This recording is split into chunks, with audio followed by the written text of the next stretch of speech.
For our entree, we are going to make raw pizza.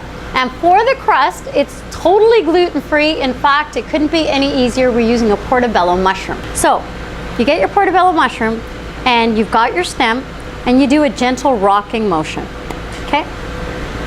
And the stem comes out.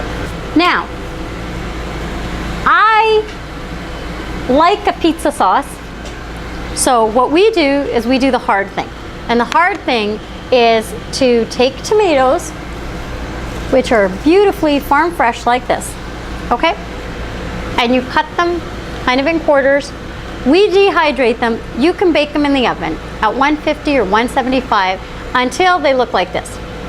So we see what they look like, okay? All right, we're gonna go ahead and I'm gonna make the portion that you would make, right? I'm not going to just start making for the cafe in huge quantities because that would do you no good.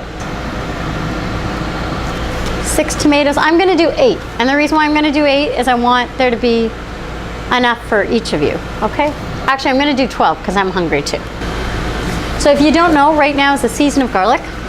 So this is what fresh garlic looks like. Have you seen it before? So we chop off the tops and then you cut off the bottoms. So that nice knife that I told you only need one good knife, I use it.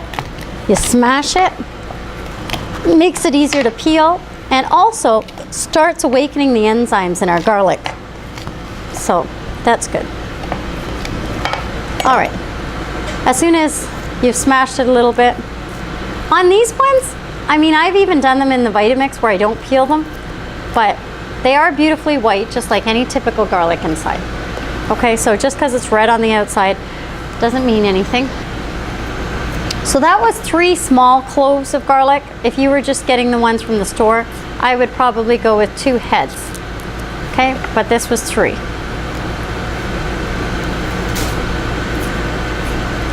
And a pizza sauce is the key to your whole pizza being good.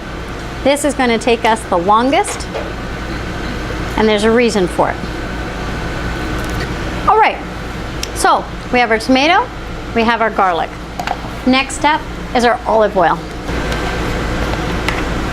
So for that much, we're going to go with a 1/4 cup, okay,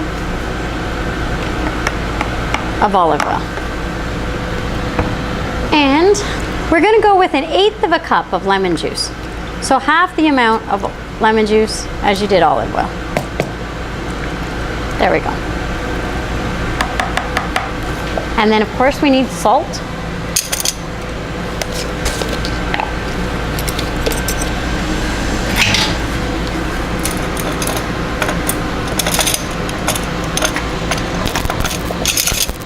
There we go. And you know I tend to undersalt the first time, like a level teaspoon. No, 3/4 of a teaspoon, okay?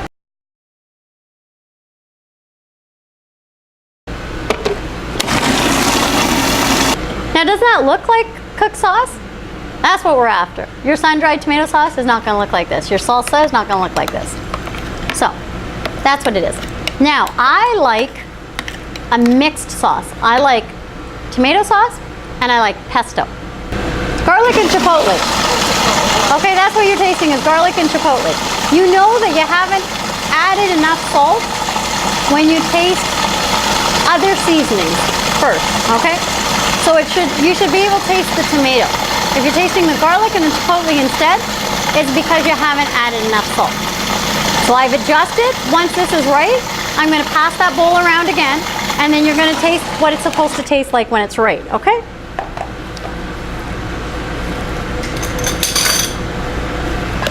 So I added a 1/4 teaspoon of salt. Okay, 1/4 teaspoon wasn't quite enough. It made a really big difference, but not quite there yet, okay? So you're just gonna add small amounts of tomato, small amounts of salt until your sauce tastes like this, okay? And the key that you're after is that you taste the tomato in your sauce. If the other flavors come out first, it's because you don't have enough salt in it. So if you wanted just a plain pizza sauce with tomato, you have it. Now we're going to do a combination of a pesto and a tomato sauce. This is the cheap way, the inexpensive way. We go ahead, we add 1 full bunch of beautiful basil leaves. So this particular sauce, we're going to use walnuts because they are a soft nut as a carrier in there. So it was 1 bunch of basil. Doesn't that smell great? So if your basil doesn't smell like that, it's not going to taste like that. That's not my fault. Okay, we're going with a 1/2 cup, and we're just roughly chopping it because we've got most of our tomato sauce already chopped. 1 bunch of basil, 1/2 cup of walnuts. Okay? And then we blend it up.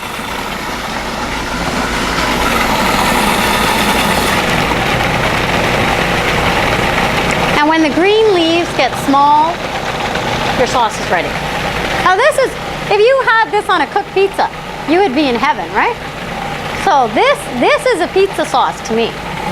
Okay, so our sauce should be ready. Now we might need to add a bit more salt. You might think you keep adding salt. Well, no, I just added a bunch of basil and I added some walnuts, right? So we just saw what a big difference salt makes. So now if it's undersalted, then it's gonna go back to not tasting that great. So we might need to add a bit of salt. We do. It's only logical. I mean, you add more volume.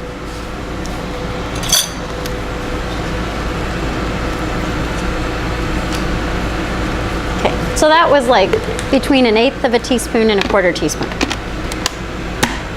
And if you want at this point too, because we added the other things, you could also add another 1/4 cup of olive oil.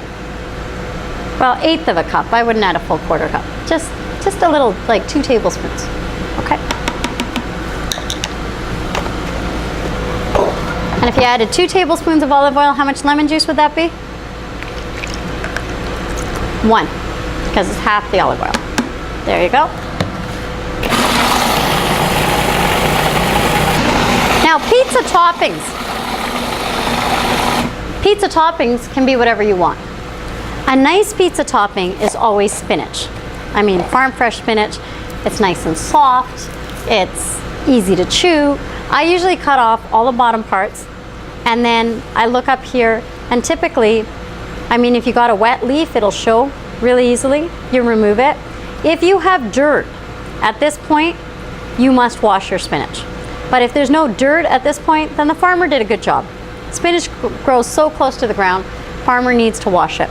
Because you see how that was the root of the spinach. You don't ever see it like this at the grocery store, but usually you'll see there's a little bit of dirt all along the bottom. That's why I cut it up so high. If you cut it up so high, then you'll notice there's no dirt up here. And that's what we're after. Okay, so we go ahead, we roughly chop it.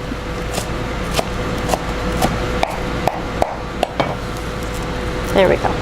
Okay, if your mushrooms look like this, do they need washing? No, they don't need washing. If they look really dirty, I bought conventional ones before, and they're filthy. Then you get out your little mushroom brush and you chop away. Now, although we're using a mushroom as a crust, this is a different mushroom. It's cremini. Mushrooms are known to fight cancer. So they're really, really good for you. We are going to cook our mushrooms, raw food style of course, with a little bit of lemon juice and salt in just a minute. What I usually do with my creminis is I quarter them. Okay. So we added 2 tablespoons of lemon juice and a 1/4 teaspoon of salt. Now we're going to do exactly what we did to our strawberries. Now you don't want to use too much lemon juice because remember I said the mushrooms are like a sponge and then your mushrooms will taste all lemony. But you want to cook them. And so the acid in the lemon juice will start to soften your mushrooms. And if your stems come apart a little bit, that's okay. You know, mushrooms are delicate, no big deal. I think we're gonna go with just a little bit more salt though. There we go.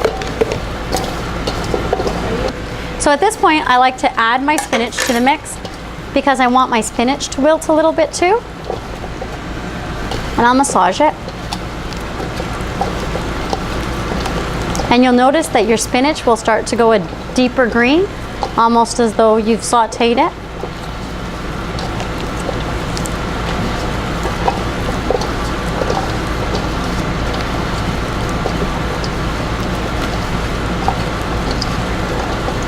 Okay.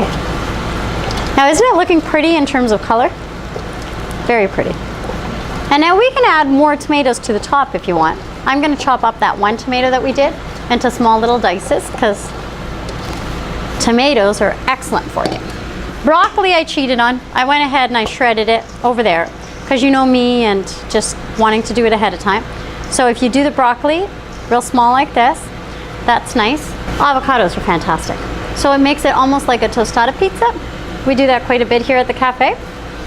These are raw olives, just packed full of flavor. There we go. And you don't need more than like 1 olive per pizza. They're that strong.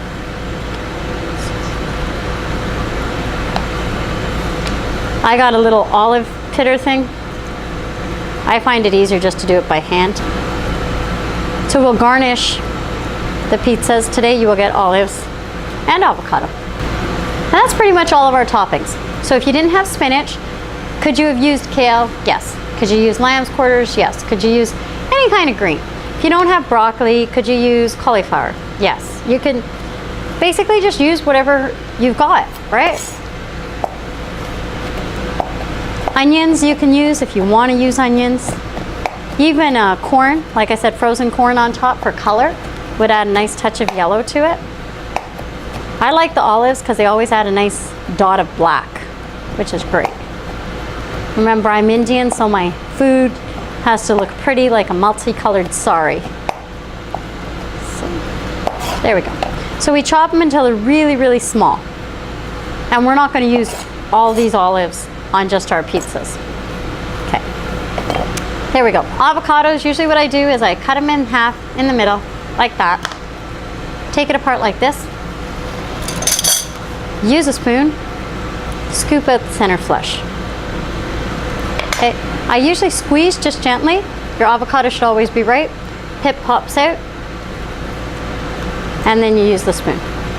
How do I cut the avocados? I turn them upside down like that. Probably can't see. There we go.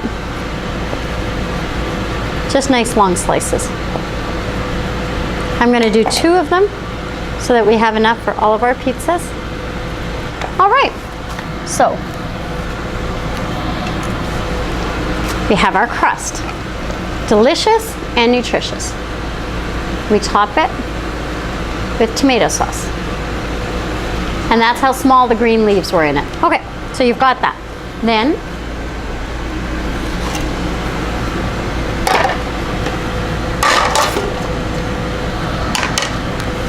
I would go with the most voluminous, and the most voluminous in this instance is the spinach and the mushroom mix. And I know it seems like mushroom on mushroom, but worry not, it's going to taste great. And a little bit of the grated broccoli so that it's not crunchy, almost like a cheese texture to it. Then we're going to put a few of the black olives on it.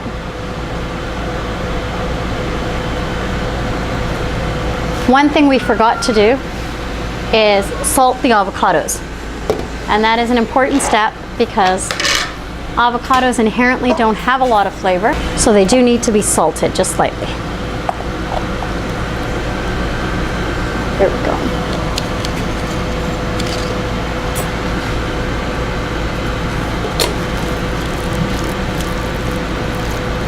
There. Okay. So you notice that the only color that we're seeing is the little black of the olives, which is really nice. And then you spread, just dot your avocado.